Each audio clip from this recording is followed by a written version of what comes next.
You think you know Star Wars Episode VII? Well, in this bonus episode, we'll cover 10 things that we know about The Force Awakens. Initially, J.J. Abrams said no to the director's chair. Quote, "I declined any involvement very early on. I'd rather be in the audience not knowing what was coming." Before announcing J.J. Abrams as director, there were a number of other directors looked at by the producers. David Fincher was approached, but he was worried that Disney and Lucasfilm wouldn't be happy with his choices. Brad Bird was approached, but was already committed to filming Tomorrowland. Guillermo del Toro received a call, but declined the offer in order to focus on his own projects.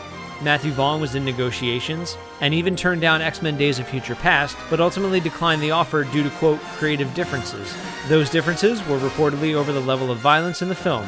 There are some key crew members returning, including composer John Williams, sound designer and lightsaber whoosh inventor Ben Burtt, and Empire Strikes Back writer Lawrence Kasdan. Speaking of returning, Mark Hamill, Harrison Ford, Carrie Fisher, Anthony Daniels, Kenny Baker, Peter Mayhew, and Warwick Davis have all been confirmed to appear in the film. In 1983, George Lucas told Mark Hamill there would be an Episode VII. He at one time said, "Would you consider playing an Obi-Wan type character handing Excalibur down to the next generation?" I said, "When would that be?" And at the time he said around 2011. Harrison Ford injured his ankle on the set of the Millennium Falcon.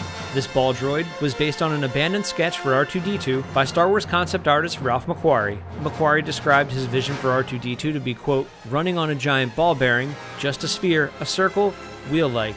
He had gyros, so he could go in any direction on this ball. J.J. Abrams is also using other McQuarrie designs. A user on theforce.net guessed the name of the film back in 2012. The new trilogy will ignore the expanded universe. A Lucasfilm press release stated, quote, in order to give maximum creative freedom to the filmmakers and also to preserve an element of surprise and discovery for the audience, Star Wars Episodes 7 through 9 will not tell the same story in the post-Return of the Jedi expanded universe. The Force Awakens will be the first Star Wars film not released in May. And here's a bonus one. Now that Disney owns Lucasfilm, Princess Leia could technically be considered a Disney princess. That's it for this episode of You Think You Know Movies. Make sure to subscribe, like us on Facebook, follow us on Twitter, and get the latest movie and TV news on ScreenCrush.com.